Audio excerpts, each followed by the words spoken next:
Right now, the US is importing millions of barrels of oil every single day, and yet at the same time, all of the oil the US produces itself is never actually used. And the reason for this is exactly why you can't afford groceries anymore. Let me explain. At first glance, it seems like there's a very good reason for why the US doesn't use its own oil. Nearly all of the oil under the US is known as light and sweet, thin oil. Middle Eastern oil is mostly heavy and sour, thick oil.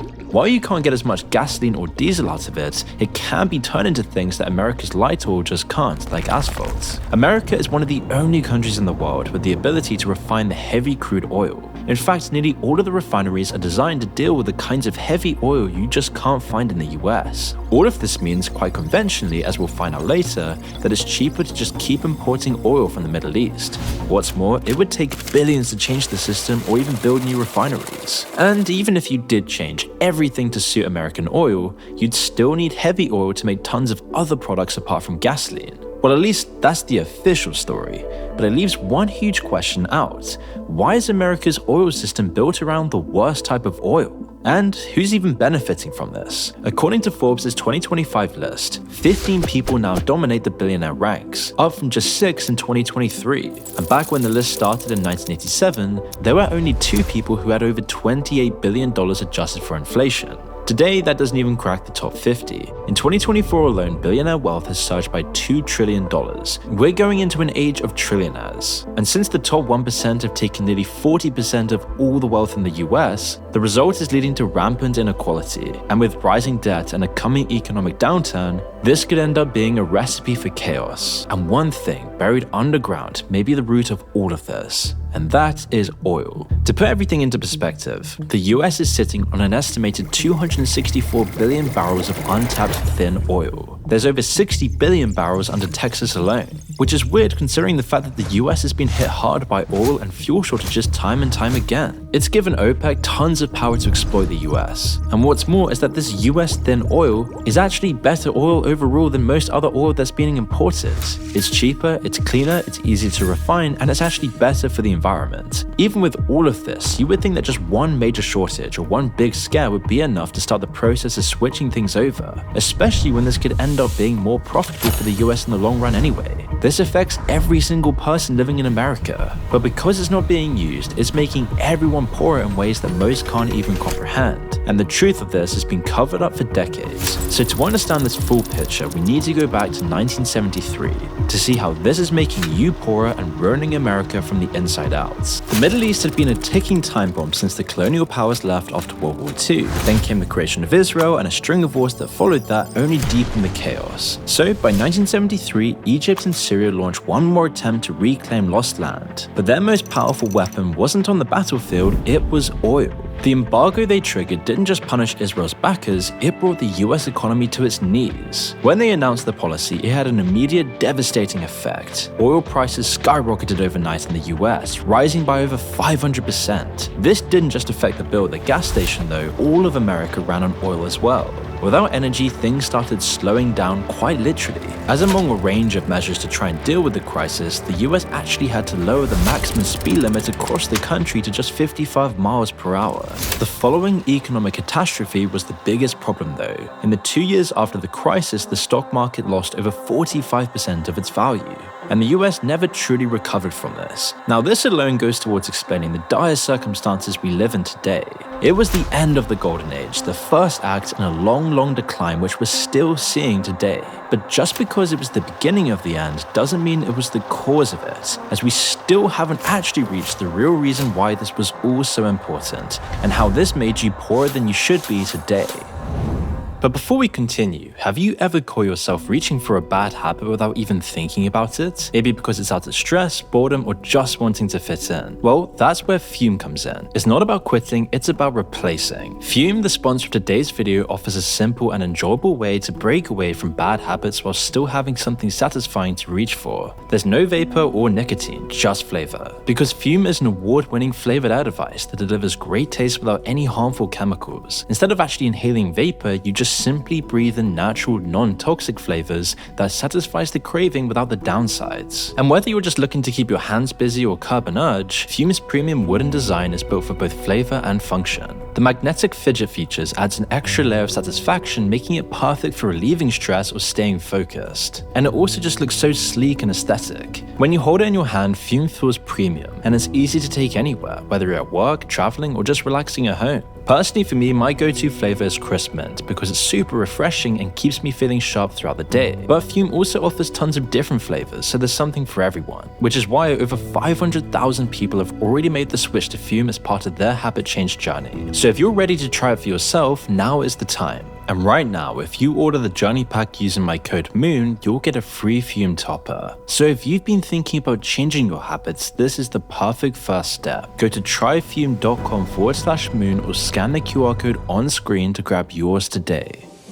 The cause of our problems today comes from how the US reacted to the crisis, and it all links back to how Washington and the financial apparatus took advantage of the crisis, not the crisis itself. Now, Richard Nixon, for all of his faults, did actually have a plan to prevent all of this from happening again. He knew that the pressure building up in the Middle East was going to explode, and he also knew that this wasn't a problem that would go away anytime soon. One more problem with access to the oil supply, and the US would be plunged yet again into another crisis. So his solution was pretty simple: invest in nuclear energy. Ever since the Manhattan Project, the US has led the world in nuclear technology. It was the only truly viable alternative to fossil fuels and oil. He knew the petroleum industry wasn't going to reset their infrastructure for American light oil either. However much money they made, they'd never pay the bill to restructure everything, and their power within the government was far too great to force them into it. So he tried to bypass them. In a speech following the crisis, he announced Project Independence, a plan to build nuclear power plants across the country. This nearly limitless source of clean energy would have given the US everything it needed to finally wean itself off of liquid gold. But as we know now, it never came to fruition.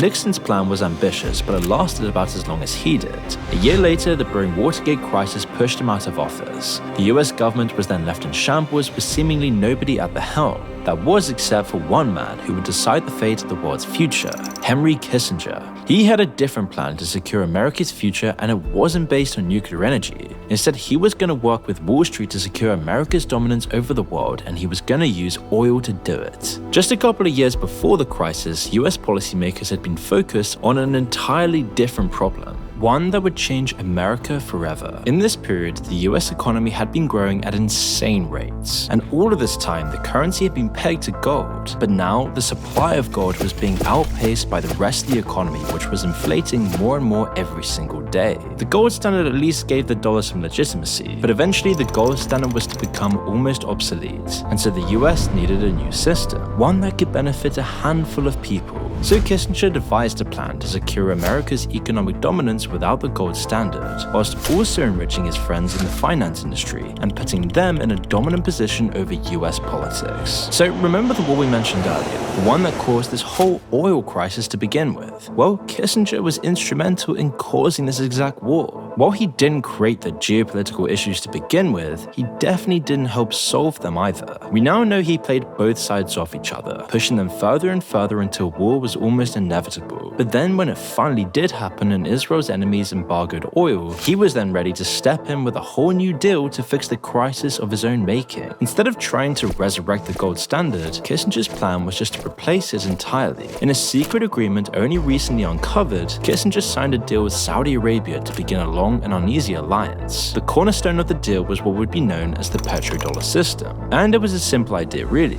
Starting in 1974, Saudi Arabia wouldn't accept any form of payment for their oil other than US dollars. That same year, the majority of other oil-producing countries followed their lead. Even the Soviet Union quietly started selling their oil for dollars. This meant that the US could now print billions of dollars backed by the oil they had just gained control of. All of that Saudi oil money went straight into the US banks as well, about enriching the financial sector. In return, the US then gave the Saudis and their other Middle Eastern allies protection. This is when they began signing arms deals with them, flooding the region with American weaponry. Anyone that the US wasn't arming were getting the weapons from the Soviets instead, which turned an already unstable region into a violent pressure cooker that we know today. And it's really impossible to overstate the effects this has had on the next 50 years of history. America took the oil embargo, that economic weapon that had crashed its economy, and then claimed it for themselves. Then they turned it on the rest of the world. These twin levers of oil prices and debt were how America would continue their world domination. Only as time went on, the control and the profit went to an ever-shrinking class of financial elites, not the rest of the country. Lots of the developing world was desperately trying to industrialize, but to do this, they needed to fuel their economies. With nuclear embargoes holding steady because of the fear of nuclear weapons, oil was the only option, and suddenly they needed way more American dollars than ever before to buy it. If they didn't have enough dollars to meet their energy needs, their whole country could just shut down. This is when we see developing nations going into massive amounts of debt to finance this. And what made this worse was the effect on oil prices as well. With the American monopoly, they could keep prices artificially high, and developing countries had to borrow even more. Unlike money that comes from the actual American economy though, this didn't create any value for regular people. Instead, most of it went straight into the finance industry. There, it would only increase inflation and consumer prices, making a very small minority richer, but almost everyone else poorer. And it's really painful how obvious all of this is when you look at the price of oil as a trend. Before 1973, it was like any other commodity, naturally rising or falling in price gradually, based almost entirely on market demand and supply. Then, 1973 happens, the monopoly is formed, and boom, suddenly it goes all over the place for the next 50 years. It's almost like it's suddenly been linked to an ever-shifting world of geopolitics. Maybe some people were tampering with the price, changing it to suit their own economic desires as each month goes by. The world debt graph also tells a similar story. Right around 74 and 75, it starts going up, increasing rapidly over time and accelerating even faster once you hit the 2008 financial crisis. This crisis, caused again by debt, has only ended up creating more of it. Today, the global debt to GDP debt ratio is skyrocketing once again. Today, the effects are clear. Nearly half of the budgets of developing economies go towards servicing old debts, mostly to American banks, all with their roots in the oil crisis and the resulting fallout. But other countries have also gotten in on the grift. China, with all of their outsourced manufacturing money, spends tons of it on debt schemes, copying America's system. And now they're one of the biggest creditors along with the US. Which is why today, 54 countries and counting are currently in a debt crisis, and the developing world owes a total of over $11.4 trillion in external debt to foreign creditors. But it isn't just about the developing world. The 70s also saw the beginning of the end of American manufacturing, and the financial industry were poised to take advantage. Instead of keeping their factories in the US for a loss, large companies naturally turned to outsourcing their labor. Why pay one American worker when you can get the labor of 3 Chinese workers for the same price? This doesn't just kill American jobs, it also takes the profit centers offshore, meaning less tax money for the government and also less income for workers, all while being more money for corporate shareholders, and America overall becomes more unequal. And all of that money then just gets circulated back into the financial industry, which led to the term financialization. With their business internationally diversified, corporations had far more money to pump into shareholder accounts rather than paying it back into the real American economy. In 2014, General Electric Company made 43% of their profits from finance. Even these once great industrial giants turned into banks as the financialization process moved on. So over the past century, every single part of developed economies have been subject to this way of thinking. Maximize shareholder wealth by trimming off anything deemed unnecessary for profit. Even the most basic parts of society fell victim. You could take almost any company or institution and use it as a case study. It's what's caused the housing crash, the financialization of that most basic human need.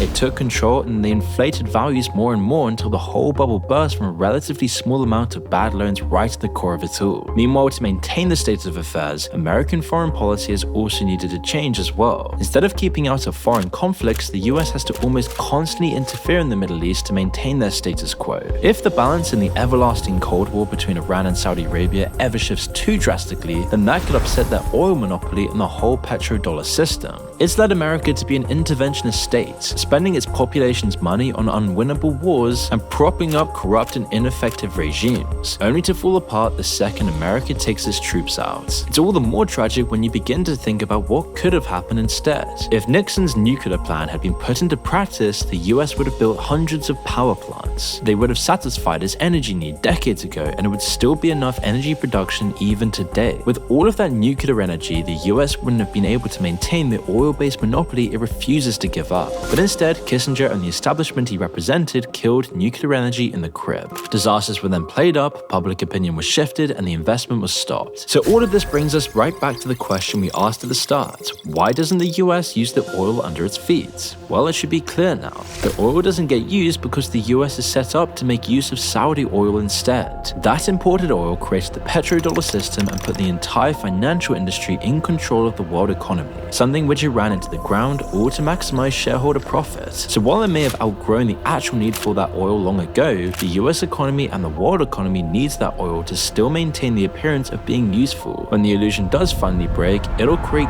global chaos. But until that point, we'll just keep burning up more oil. And thank you Fume for sponsoring this video. Remember to check them out with the link in the description below.